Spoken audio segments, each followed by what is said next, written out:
Queridos amigos, queridas amigas, feliz de estar con ustedes en una edición más del programa Primer Plano, que es un programa que se produce aquí en Ticavisión.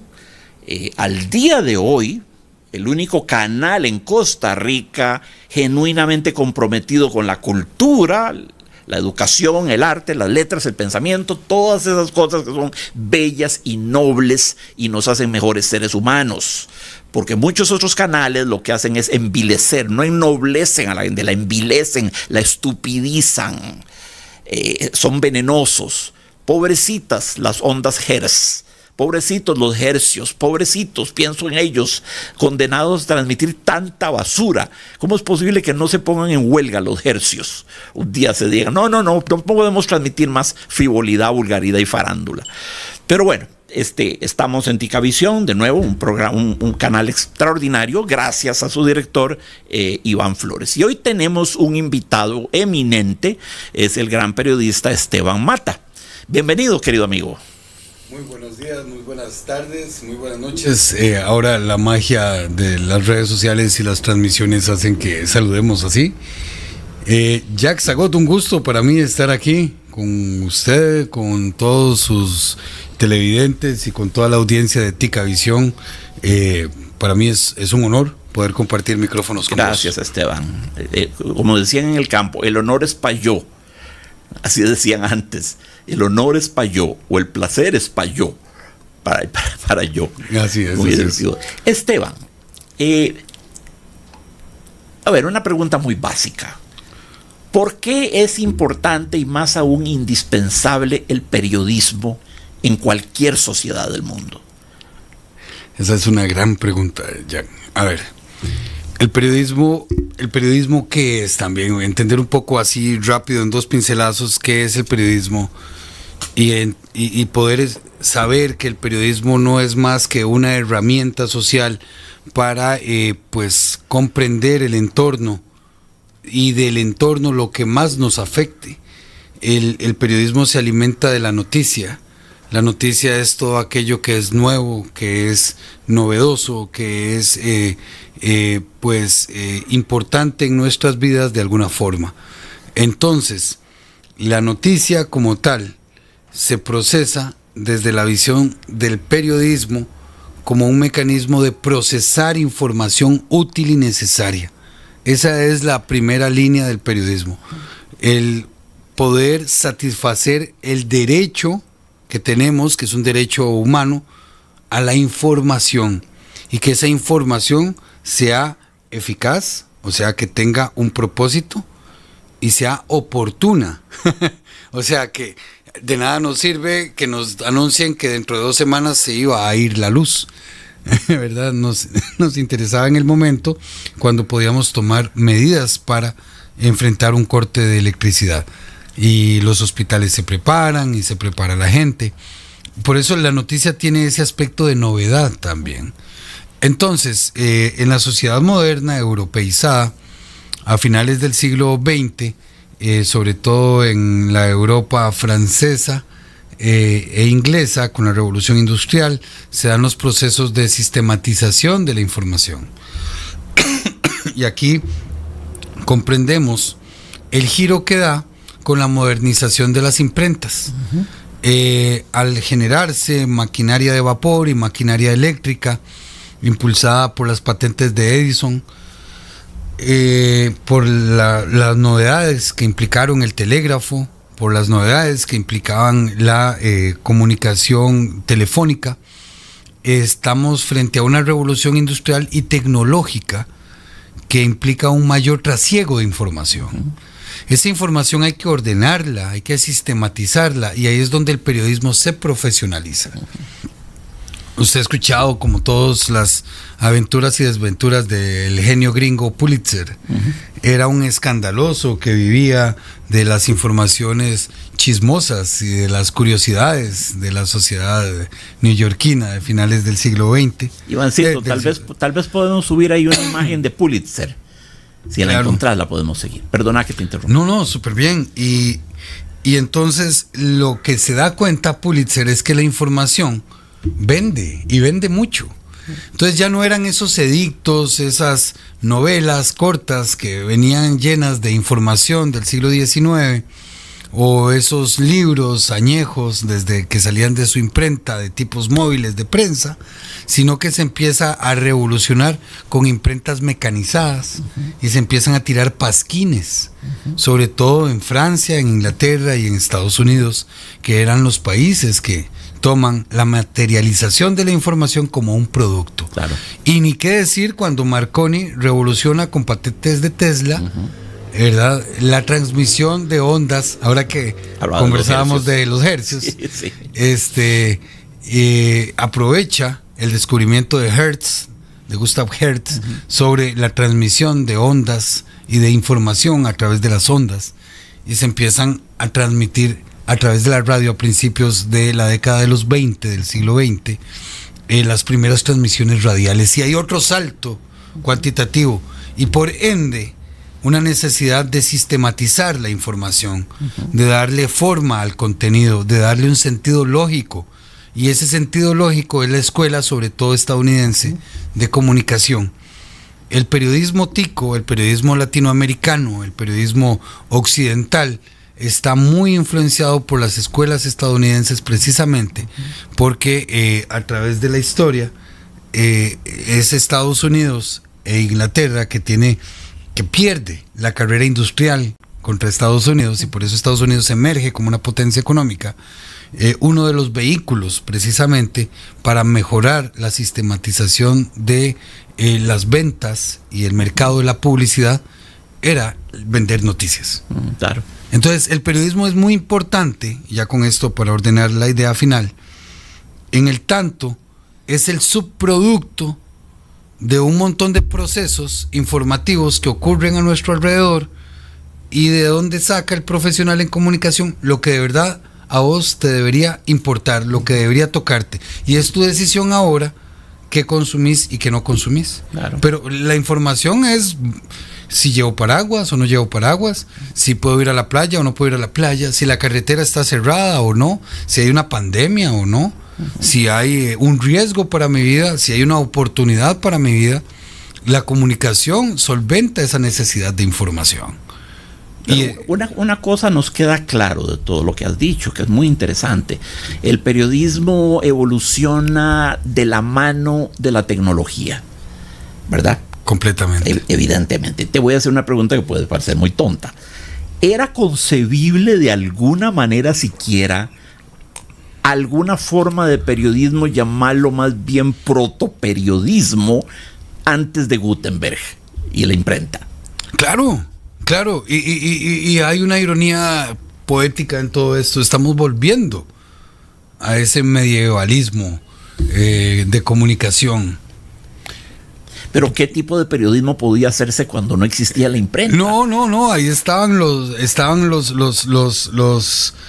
¿recordás cómo se llamaban estos ediles que iban de pueblo en pueblo, sí, leyendo? Los pregones. Los pregoneros. Sí, los pregoneros. Y entonces, sí. En las cortes, ajá, había cortesanos especializados en recitarle al rey o a la realeza o a la corte las situaciones que sucedían en las villas. Ajá. Recordemos que los villanos, el término villano, ajá, viene del habitante de la villa. Ajá. Del que tiene un señor o una señora feudal, que a su vez tiene ese poder devenido del reinado y de la iglesia, ajá, que servía para ordenar las comunidades en función de haciendas grandes, y esas haciendas generaban información, ajá, si el trigo se segaba bien o si se podría, si iba a haber buena cosecha de papa o de remolacha, importantísima para el azúcar y el carbohidrato, si había ganado o había muerto de una peste el granjero con sus ovejas, y entonces estas informaciones se recogían y se relataban en la corte de acuerdo con las necesidades de los principados, de los duques, claro, de los señores feudales.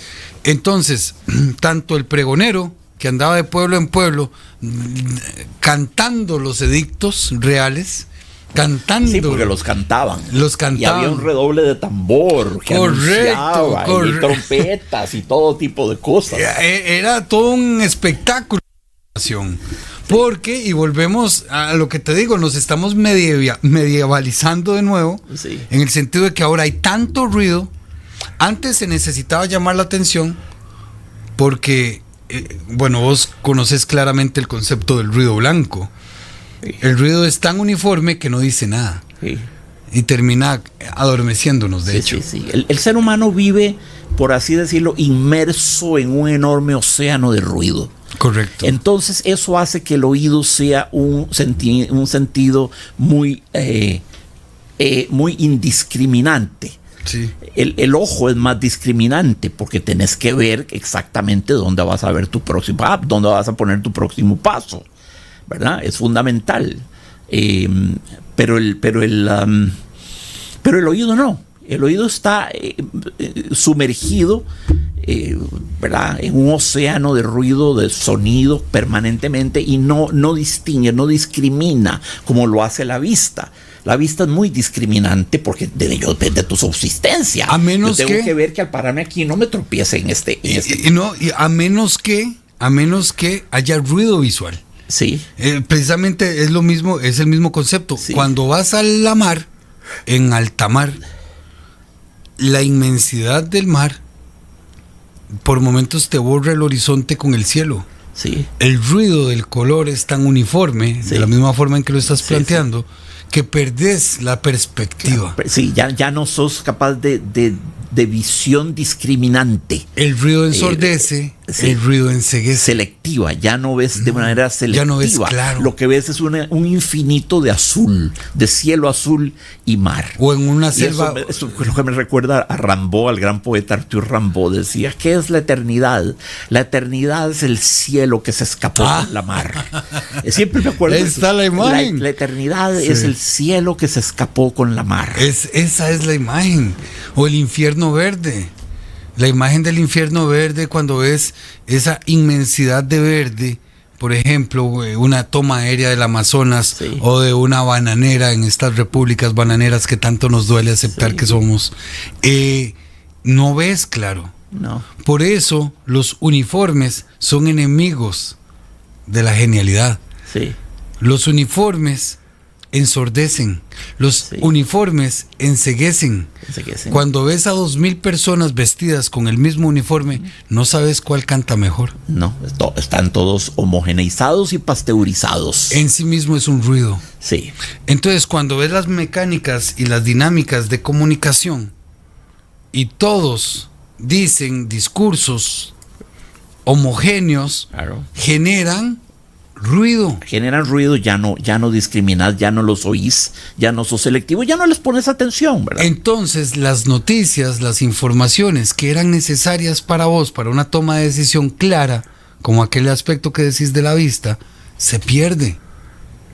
Por eso es que en esta mecánica donde ahora tenemos este aparato del infierno, que es el teléfono que nos ensordece y nos embrutece con tanto ruido, tanto lo que decías a la entrada del programa, tanta comunicación basura, tanto entretenimiento pérfido, tanta información inútil, nos vuelve ruidoso el entorno. Claro. Y ante tanto ruido, necesitamos a alguien que venga y nos cante de una forma diferente. Claro. Lo que necesitamos escuchar para tomar una mejor decisión. Claro. Por eso te decía que así como antes había un nivel de ausencia de información que generaba un ruido blanco, porque estaba ciego frente a la toma de decisiones, Sí. y venía un edil o venía un pregonero y cantaba las noticias del reino, tenía que hablarlo en un tono y en una forma diferente al resto. Tenía que estructurarlo de una manera diferente al cotilleo normal y cotidiano de un poblado. Bueno, el cotilleo que tenemos nosotros en redes sociales, donde nos hablan del chisme, de la tontería, del chiste vacío, las fake news, los escándalos sin importancia, nos genera un ruido que nos hace perder de vista cuál es el piso, dónde está el mar y dónde está el cielo, claro, que decía Rimbaud. Muy brillantes tus conceptos, Esteban. Sí. Me felicito de haber tenido la idea de traerte acá.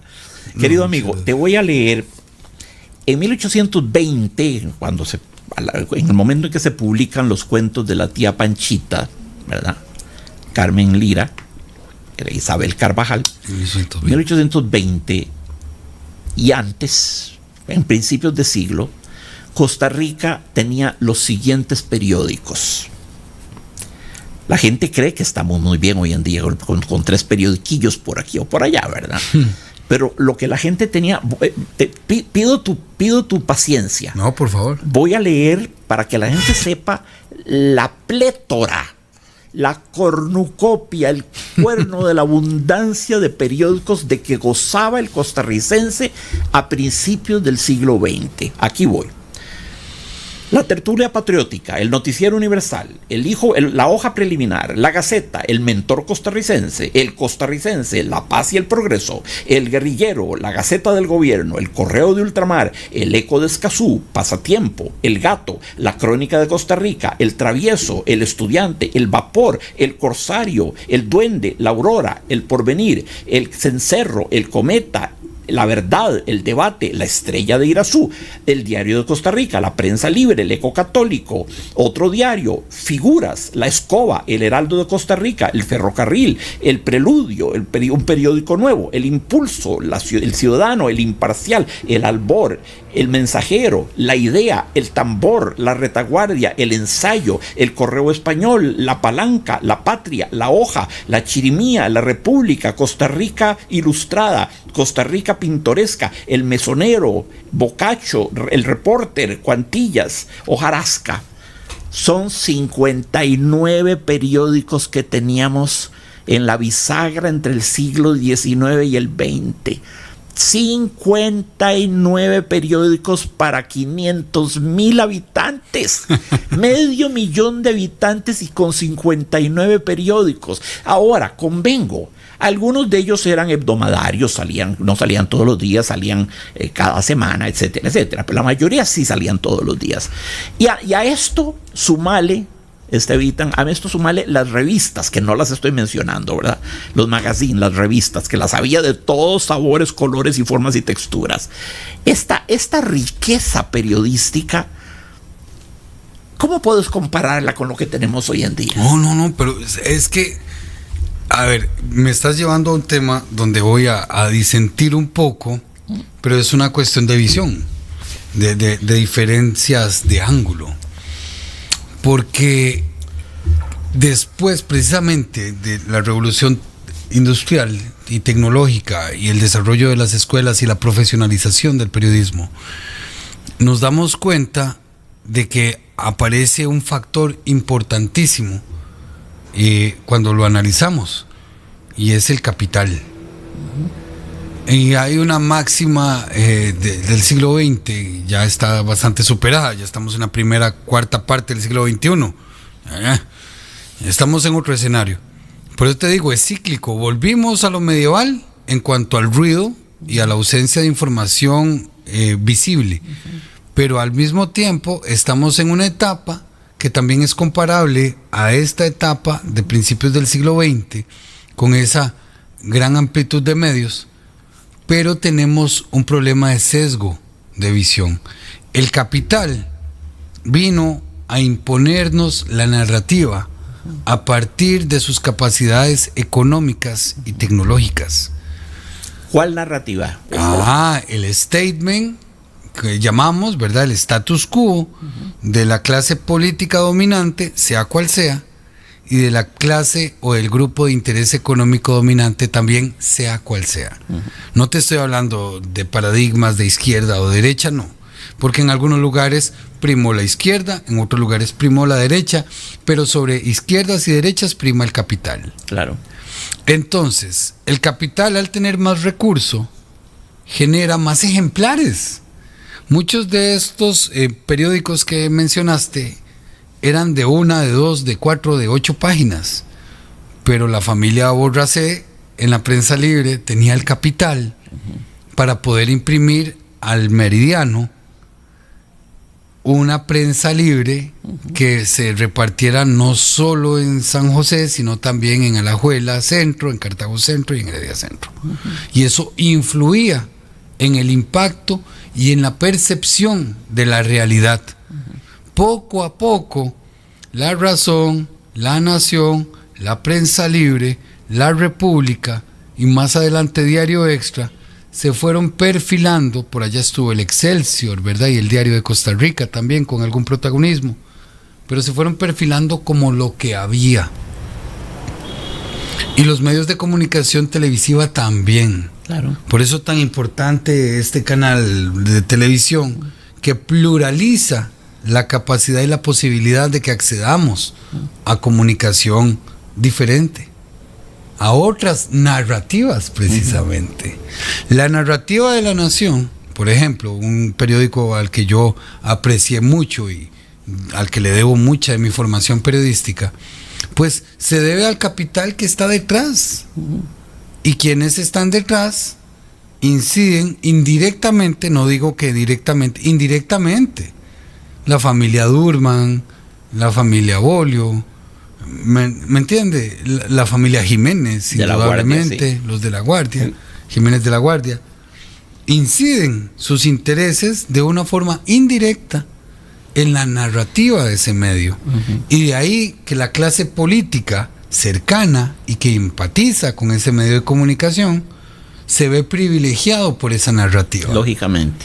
La narrativa en manos de una clase dominante y el periódico en manos de una clase dominante, esa narrativa tenderá siempre a glorificar, claro, a magnificar, a convertir en héroes épicos de la patria a todos esos miembros de esa clase de ese grupo, porque no podría ser de otra manera. No tiene sentido. Eso es el ser humano, ¿verdad? Por eso el periodismo, y ahí nos derriba un mito. Mucha gente, yo espero que ya no, hablaba del periodismo como un principio de objetividad. Nunca he creído en eso. No, eso no existe. Objetiva es esa cámara que no tiene para dónde más volver a ver. Claro. Que no tiene hambre, que no tiene sueño, que no tiene miedos. Eso es un chunche. Vos y yo somos personas con anhelos, con emociones, con situaciones particulares que afectan nuestra percepción y nuestra realidad y nuestra visión de la realidad.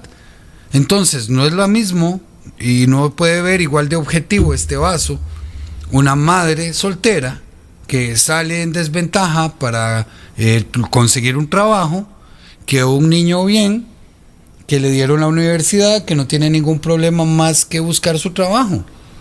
El valor del trabajo para las dos personas no es el mismo. Y un periodista que viene de esta realidad o una periodista que viene de esta otra realidad jamás va a ver el vaso de la misma manera. Sus ángulos son diferentes. Claro. Mientras vemos unos de frente, otros ven la espalda. Es lo que Ortega y Gasset llamaba el multiperspectivismo. Correcto. El multiperspectivismo, como para realmente yo conocer un objeto, necesitaría construirlo según los puntos de vista de un montón de gente que esté alrededor del objeto. Completamente. Porque el objeto me enseña una parte, pero me oculta otra. Necesito otro interlocutor. Es decir, la realidad se construye colectivamente y de manera multiperspectiva, ¿verdad? Correcto. Lo cual es muy divertido porque ese era el proyecto de la quimera, el sueño, lo que me llamas del cubismo. De Picasso, del cubismo abstracto. Y por eso se deformaba la forma. Sí.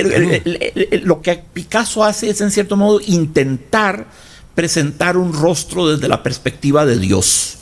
Es decir, que se vea lo de atrás, lo de adelante, el ojo, el pelo, la nuca, las orejas, todo en diferentes planos, ¿verdad? Descomponiendo la imagen de manera que se pueda ver todo. Ahora, entonces, eso nos lleva a un punto muy delicado y muy interesante. La realidad que te pinta, ¿verdad?, un medio de comunicación que responde a un grupo de interés económico es diferente a la que te pinta otro.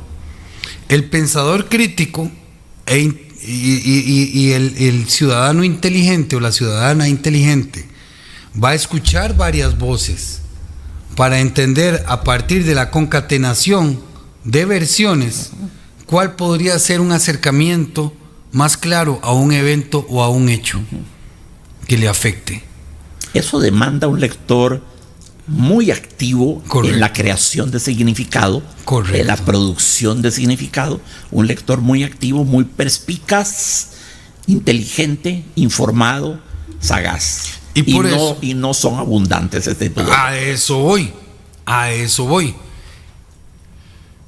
El panadero está haciendo pan, no está haciendo análisis de la retórica del discurso del presidente. El zapatero está arreglando zapatos, no está haciendo un análisis de los enfoques noticiosos de las noticias de economía de la República versus la Extra, versus La Nación, versus La Voz Cooperativa, versus el periódico CR. No. Hay una decisión y ahí los medios de comunicación se pelean por mostrar su credibilidad y su lado más sexy. Ajá. Para enamorar a la audiencia con su credibilidad, con su seriedad, con su profesionalismo, Con la belleza de su prosa, con su prosa, con la calidad de sus fotografías, correcto, con la hermosura de la edición, y por la eso hermosura el que física. tiene más capital contrata las mejores plumas Básicamente. y contrata los mejores fotógrafos. Por cierto, Esteban, en esta lista, en estos 59 periódicos, a principios del siglo XX, contribuía Leopoldo Lugones, contribuía José Martí, Correcto. contribuía Rubén Darío. Rubén Darío tenía una columna en el claro, diario Costa Rica. y otros, Claro otros que sí. eminentes. Claro que sí. De la misma forma en que Carlos Luis Fallas después estaba en el Claro. repertorio americano, con sí, Carmen sí. Lira Sí. y Joaquín Gutiérrez. Teníamos columnistas de lujo como no los tenemos hoy. No, Billo Celedón escribía. José Martí, Leopoldo Lugones, y había otros. Y había otros. Juepucha, qué impresionante. Pero eso nos lleva a otro punto. Pero ya casi quiero ir ahí. Nada más quería terminar este tema de que entonces, por eso, nos da la impresión errónea de que solo existen 4 medios de comunicación. No, es que esos son los que tienen más recursos para hacerse más visibles. ¿Ves? No hay una democratización. No, la cancha no está pareja. De pronto, y no digo de pronto, pues, estoy completamente convencido, ¿verdad? Que aquí en Ticavisión, a esta hora, está el mejor contenido de la parrilla en este momento. Estoy seguro de que tenemos el mejor contenido. En este momento está la conversación más interesante al aire. Sí. Pero hay una perspectiva, ¿verdad?, de masificación y de llegada y barreras económicas y de alguna forma de contexto social que hacen que sea un grupo muy privilegiado el que nos esté escuchando y nos esté viendo. ¿Qué es lo que pasa? Que en la medida en que logremos distribuir la información más y hacer más grande ese eco, más gente va a tener acceso a esta conversación.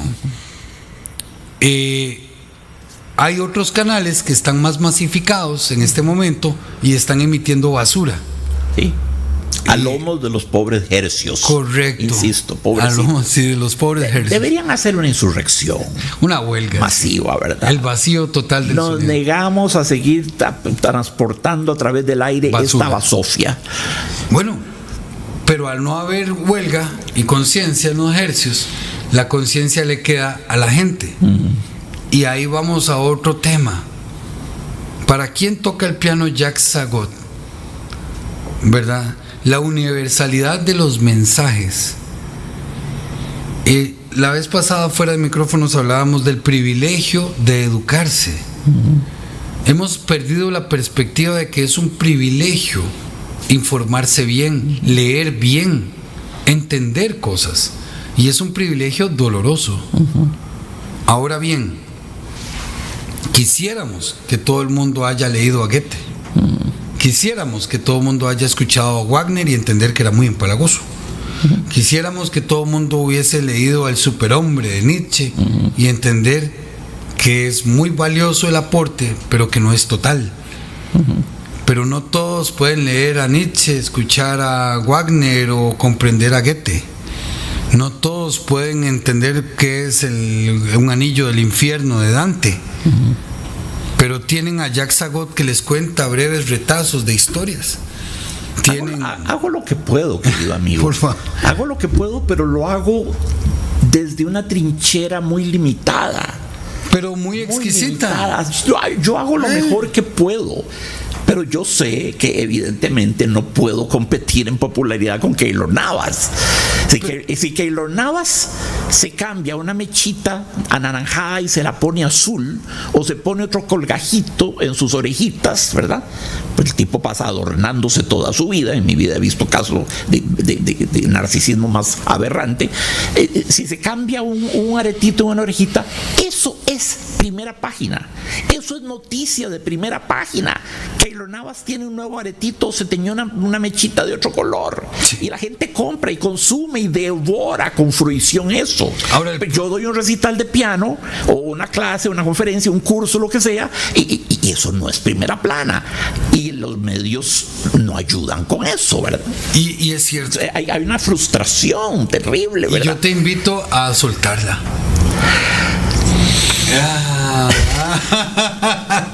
Porque lo malo es que siempre somos la vanidad y el ego y el amor por lo que hacemos, pues de alguna forma nos traiciona. Pero estoy seguro de que hoy a las 5:30 de la mañana, en algún momento después de las 5:30, un jilguero cantó o sopló o trinó su más bella melodía y me la perdí. Estoy seguro de que en algún punto de esta tierra costarricense el amanecer de hoy fue espectacular y no le importó al amanecer y no le importó al jilguero cantar. No. La flor, acuérdate como decía Serrat. Sí. Cuando sale una flor, el olor de la flor se le olvida la flor. Sí. Es decir, la flor no se queda preocupada por el aroma que dice, simplemente lo propaga, lo exhala y luego está en el aire y pertenece al mundo. Existe. Y la flor no sigue no sigue cobrando derechos de autor, por así decirlo, por el aroma exquisito que nos regaló. La sociedad muchas veces nos asfixia,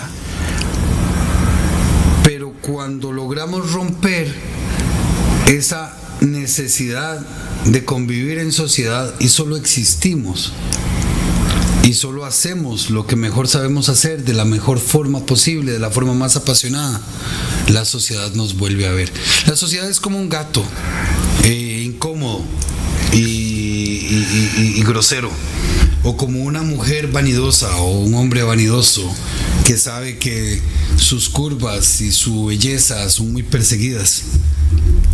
Si la volvés a ver constantemente, te va a evadir. Si la ignoras parcialmente y le quitas peso a su ego, va a preguntarse por qué. Sí, se va a inquietar, se va a preocupar. Sí. ¿Verdad? Y su curiosidad va a tornarse. Y vos le vas a lograr dar el giro de dejar de ser el espectador y ser el objeto de la expectación. Sí. A mí las cosas más maravillosas que he hecho en mi vida las he hecho pensando en lo que las disfruto mientras las hago y no en lo maravilloso que me veo mientras lo hago. Tampoco soy hipócrita. He aprendido y he tratado de aprender a hablar mejor y he tratado de mover menos mis manos, de ser un poco más correcto a la hora de utilizar mi cuerpo, a la hora de comunicar, para comunicar mejor.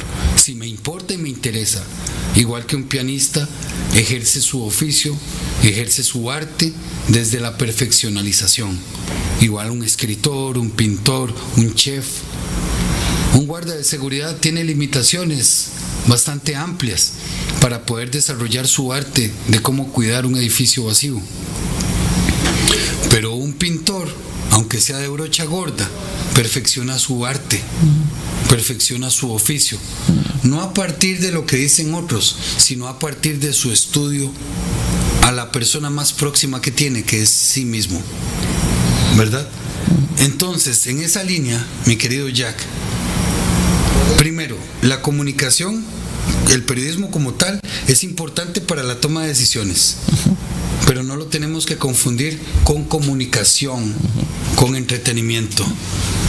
Y segundo, el periodismo como tal responde a intereses creados desde la perspectiva económica, a intereses creados desde las perspectivas sociales políticas. Pero la comunicación como tal es un acto humano, es un reflejo de necesidades. El bebé llora porque necesita comida, limpieza o dormir, ¿verdad? Y de ahí en adelante buscamos comunicarnos para suplir nuestras necesidades. Por eso el derecho a la información busca que tengamos herramientas para suplir nuestras necesidades. Pero la belleza de la comunicación, lo que no es periodismo, lo que es comunicación social, lo que nos sirve para crecer como personas, tampoco es que está destinado a las grandes masas. Las grandes masas siempre se han divertido con cosas estúpidas, como ver cristianos corriendo perseguidos por leones, o como ver masacres, o como pelear guerras que no eran de ellos, o como sufrir enfermedades que no pidieron. La masa es masa y será siendo masa. Nosotros como comunicadores tratamos de darle lo mejor, pero no todas esas semillas van a reverdecer. No, desgraciadamente es la parábola de las margaritas y los cerdos, o de las perlas y los cerdos. Sí, uno elabora un recital que te consume miles de horas de trabajo sentado, venciendo las dificultades técnicas de las piezas, madurándolas, encontrando la interpretación ideal de cada una de ellas. Es un acto de amor, es un acto de amor en el sentido más puro de la palabra y de comunicación, más, una palabra más bella, de comunión, para comulgar con la gente, para comunión. ¿Viene todo de la misma raíz? Bueno, y llegas a dar tu recital, pero resulta que los medios no le dan cobertura y te llegan 10 personas. Ahí donde por el contrario sacan 5 páginas hablando del cabro macabro, sí, que es un maripepino, sí, y sacan 5 páginas densas de información y otra con una foto del tamaño de toda la página del famoso cabro macabro, cuyo mérito es que es un maripepino y tiene, no sé, tiene 100,000 o 500,000 viejas que lo siguen haciendo, moviendo su pelvis. Es decir, su gran mérito es su golpe pélvico. Eso es lo que tiene, ¿verdad? Es aberrante, es depravado, es perverso, no en un sentido moralista, no eso. Se vale que haya maripepinos, está bien, es una profesión válida, y maripepinas, lo que quiere cada quien, ¿verdad? Hace lo que quiera. No estoy siendo moralista en ese aspecto, ¿verdad? Repito, se vale ser maripepino, es una profesión como cualquier otra, pero darle una cobertura tan masiva a una cosa tan vulgar, tan frívola, tan vil, tan primaria, una cosa que exhibe el aspecto más primario de la fémina, de las mujeres.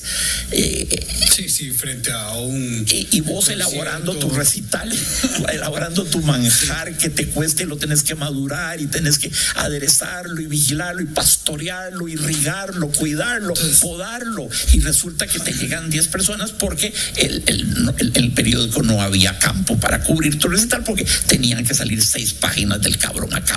Ahí eso es depravado. De nuevo, no desde el punto de vista moral, sino desde el punto de vista de la cultura. Correcto. Es una aberración, ¿verdad? Correcto. ¿Qué come más la gente? ¿Comida chatarra o comida sana? Sí, tienes toda la razón. Entonces, vos sos un chef de alto nivel en la música. A mí me encantaría pensar que soy bueno escribiendo. Lo sos extraordinario.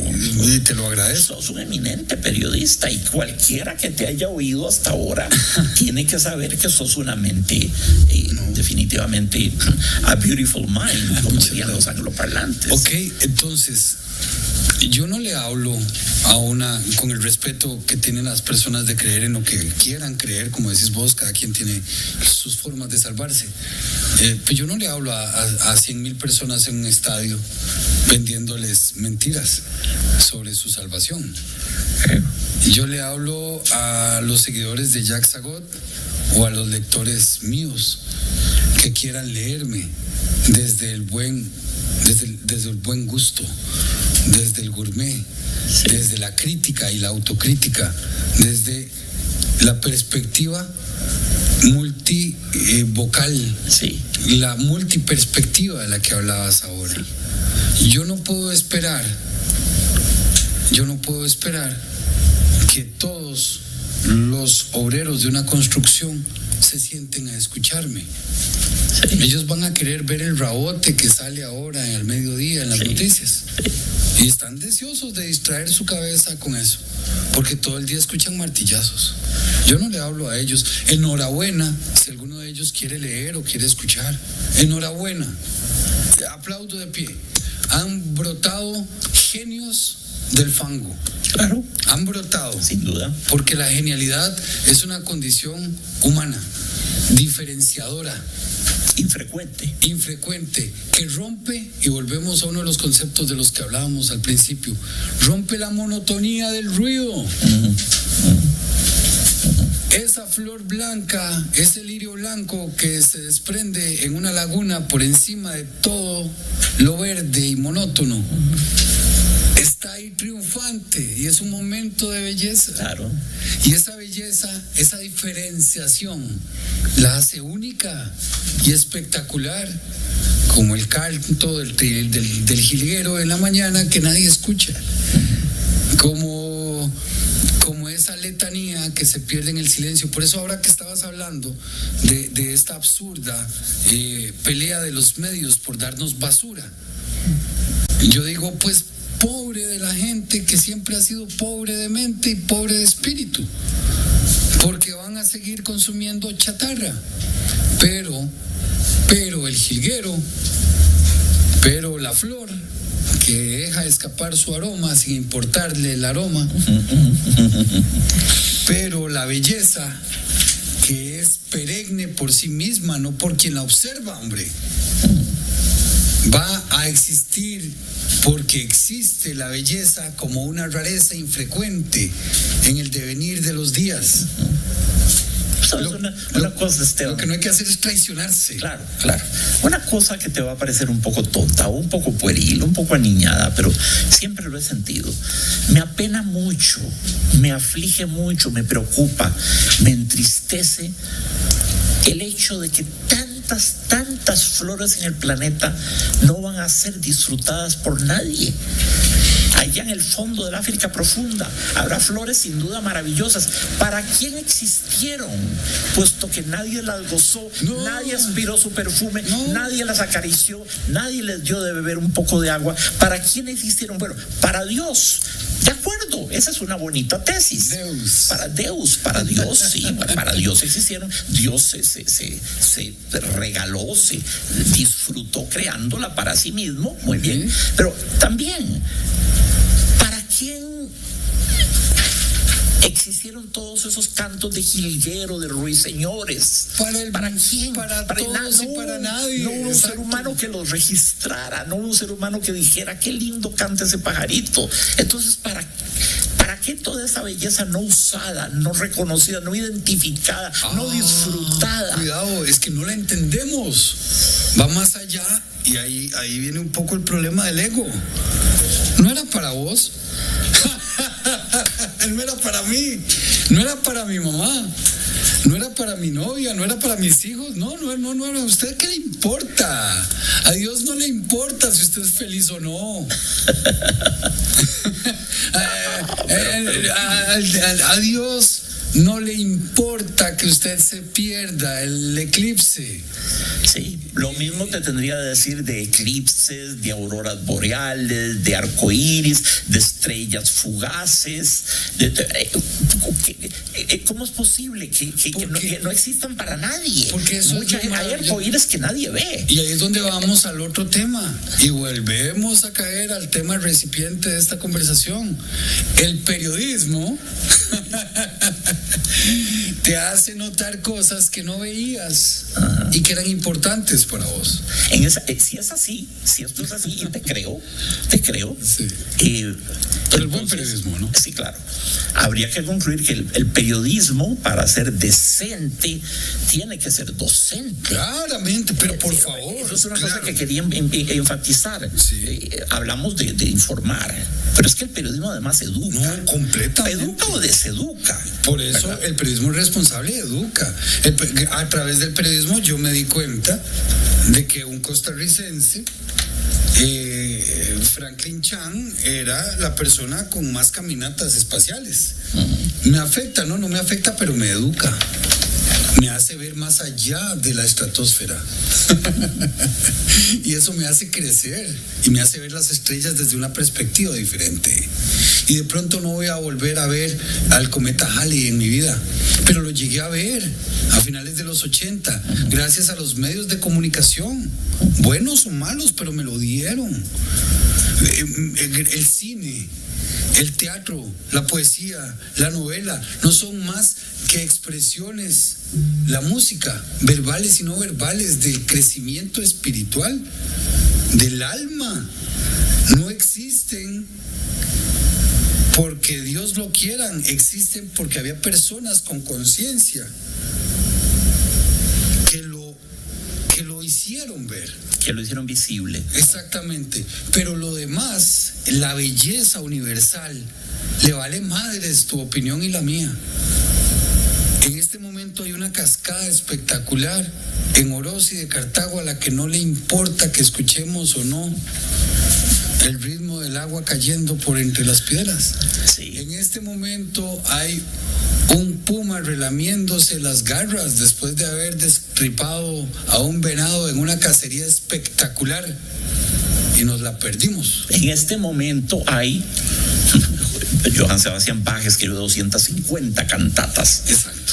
En este momento hay, cielo santo, por lo menos una, posiblemente 100 o 200 cantatas de Johann Sebastian Bach que nadie oye. Correcto. Están como nuestro jilguero, como nuestro ruiseñor, como la flor en el fondo del África, como la piedra preciosa que nadie sabe que tal vez está uno hasta parado encima de ella, ¿verdad? Esa cantata está ahí durmiente en una especie de limbo, por eso flotando en un limbo crepuscular, viva y muerta, viva por cuanto está escrita, muerta por cuanto nadie la revivifica a través de la audición, y esa cantata es el equivalente de todas esas cosas, ¿verdad? Sí. Pero cielo santo, es que hay que correr a divulgarla. Correcto. Es la buena nueva, es el evangelio. Hay que decirle a la gente, miren, vean en esta dirección, aquí está la belleza. Esto va a cambiar sus vidas, esto los va a estremecer, esto los va a hacer mejores seres humanos. Esto tiene un mensaje trascendental y es de una gran belleza y ha subsistido 300 años de historia. ¿Cómo haces eso, querido amigo? Primero, periodismo. Pienso, ahí es donde hablo del periodismo docente. Correcto. Primero pienso, luego existo y comunico. Bien. Tengo que comunicar. A ver, a mí me encantan las mujeres y me encanta cantar con mis momentos con la compañía de las mujeres inteligentes, de las mujeres astutas. Pero si no comunico eso a través de mi forma de vivir, no voy a poder disfrutar de esos compartimentos del tiempo. Si no comparto yo a través de la comunicación o el niño su necesidad de comer a través del llanto, pues se muere de hambre. Claro. Si no comunico mi obra a través ahora de las redes sociales, mi obra parece que no existe. Entonces, primero pienso que existo, luego eso va a hacer que exista. Cuando existo, genero, pero cuando comunico lo que genero, lo hago notar en mi entorno. ¿Qué pasa con los grandes medios de comunicación? Bueno, la sociedad es vacía, superficial, estúpida, y eso se refleja en el contenido de los grandes medios. Claro. Y eso se refleja en el contenido de las curules del Congreso. Pero aquí, claro, de la peor asamblea legislativa que hemos tenido desde que yo tengo uso de razón. Pero ahí viene la gran pregunta, Esteban, querido amigo. ¿Qué viene primero, la oferta o la demanda? La gente busca comer basofia porque le enseñaron a comer basofia y le dijeron que esa basofia era inmensamente nutritiva, era una delicatessen y era exquisita. Entonces le programaron eso, le metieron eso en la cabeza, entonces la gente corre a comer basofia. No. O es que, en ese caso, la oferta presidió a la demanda. O es que la gente tiene una natural proclividad por la basofia, entonces cueste lo que cueste, tenemos que correr a satisfacer esa necesidad, creando montones de basofia. Claro. En ese caso, la demanda precedió a la oferta. ¿Qué va primero y qué va después? Recordemos que el ser humano es perfectible e influenciable. ¿Recordás que Rousseau pasaba en el gran pleito de si el ser humano había nacido corrupto o la sociedad lo corrompía? Sí. Es un debate amplísimo. Yo digo que no sé a ciencia cierta si necesitamos basura o si la basura nos gusta cuando nos la meten. Porque ya nos programaron. Porque nos programaron. Crearon ese gusto adquirido. Crearon ese apetito. Además tenemos tendencia a ser vagabundos. Es la grandeza del espíritu, la coherencia, la fortaleza, surgen de la autoexigencia y de la privación. Claro. Pero vivimos en una sociedad donde sufrir es delito. No, aguante un poco de hambre para que vea cómo le sabe diferente la comida. Sí. Claro. Duerma con sueño, tenga sexo con ganas.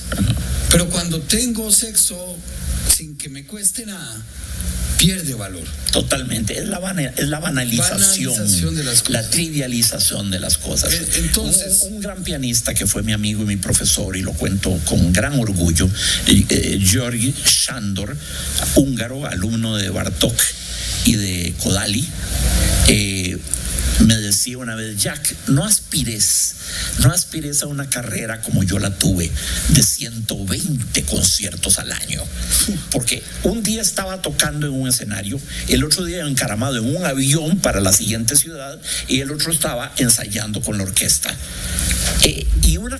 Cualquier cosa, Jack, que hagas 120 veces al año se trivializa. Sí. Sea lavarte los dientes, escribir la Bella Comedia, la Divina Comedia, tocar Beethoven, lo que sea, se banaliza.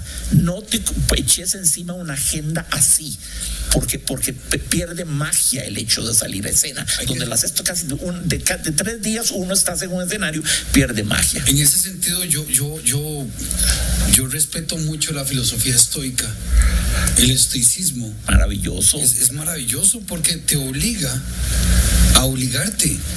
El músculo no se revienta, ¿verdad? El músculo no crece si no se revienta. Sí. Las manos pueden ser aptas para el piano, sí, pero si no las obligas a los ejercicios, sí, si no sufrís un poco, no vas a llegar al grado de maestro. Sí. El ajedrecista puede tener un IQ de 140, que si no practica las aperturas y los ataques y las defensas y los fines de partido, cualquier idiota como yo le puede ganar. Sí. El lector puede tener mucha capacidad de comprensión, de entendimiento y de vocalización, pero si no tiene con qué. Somos vehículos y depende de lo que nos tengamos dentro, eso vamos a sacar, eso vamos a reflejar. Entonces, el problema es que hemos caído en una sociedad fofa, en una sociedad facilista, en una sociedad donde estar bien es no necesitar nada, y eso nos hace idiotas. Cuando yo necesito resolver un problema, desarrollo mi inteligencia.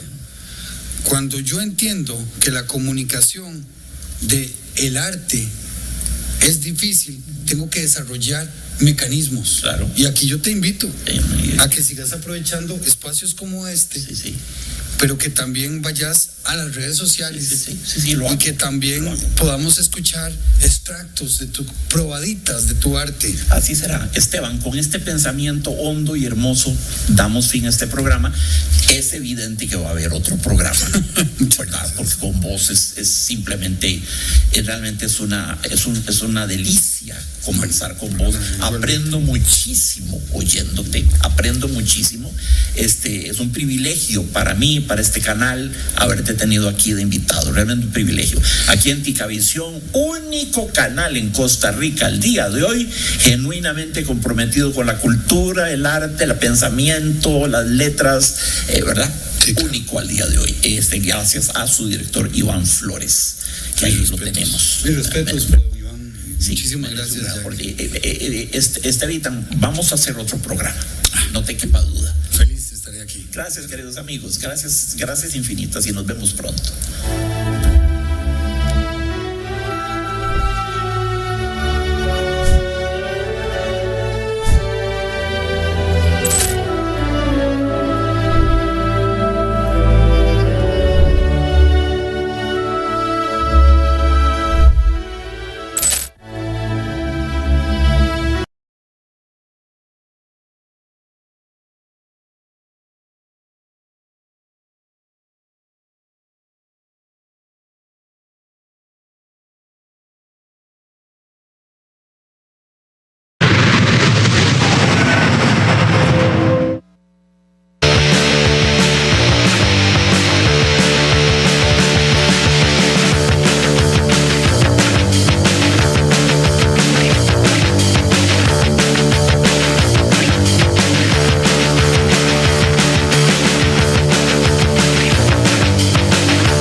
Café y palabras, porque la política sí importa. De lunes a viernes a las 10 a.m. Sintonícenos ahora en ticavisiontv.com/señal-radio. ticavisiontv.com/señal-ticavisión. Descargue el app para iPhone y Android. Ticavisión Radio.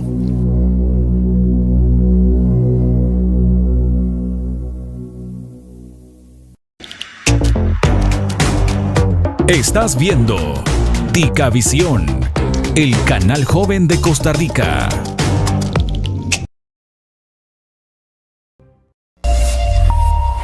Son las 8:30 de la noche en Bogotá, Quito y Lima. Continuamos en directo América Edición Nocturna. Seguimos comentándoles los principales hechos del día. Les agradecemos su sintonía y vamos con los titulares de esta jornada.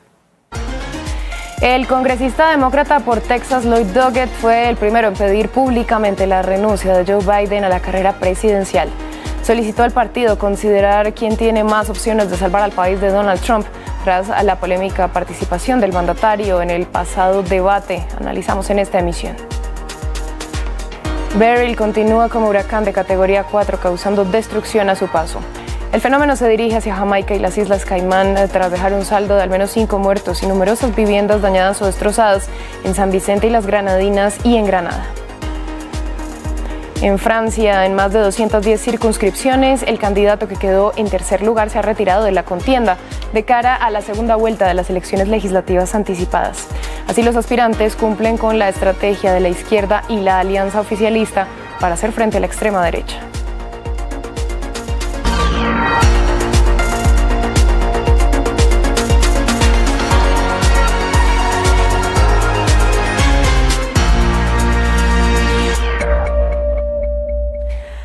Recuerden dejar todos sus comentarios con el numeral directo América F24. Nosotros comenzamos en Estados Unidos, donde crece la polémica dentro del Partido Demócrata luego de que el representante por Texas, Lloyd Doggett, se convirtiera en el primer demócrata en funciones en pedir al presidente Joe Biden que se retire de la carrera presidencial. Esto tras su desempeño en el debate del pasado jueves contra Donald Trump. Para analizar el panorama conectamos con Rafael Bernal. Él es analista político. Bienvenido a France 24. ¿Qué tan relevante y qué efectos puede tener este llamado? ¿Es probable que otros demócratas prominentes se unan? Bueno, todavía no sabemos si va a llegar a ese punto. Lo que sí sabemos es que ya el señor Doggett está diciéndolo en público, lo que muchos demócratas están diciendo en privado, estaban diciendo en privado desde antes del debate, pero estaban esperando a ver qué sucedía en el debate. Puede ser el inicio de que se rompa la represa, o puede ser simplemente que Doggett salga a representar esa posición. Porque alguien como Doggett es un progresista, también ya de edad relativamente avanzada, tiene 77 años, no tiene nada que perder, seguramente ganará su reelección. Puede ser que sea la última, puede ser que sea la penúltima, pero realmente es el tipo de riesgo que no puede tomar alguien que esté en el liderazgo. Pero ya se oyen un poquito respiros de la expresidenta de la Cámara de Representantes, Nancy Pelosi, dijo que es un tema que se tiene que tomar en serio, que ya es básicamente lo más fuerte que vamos a oír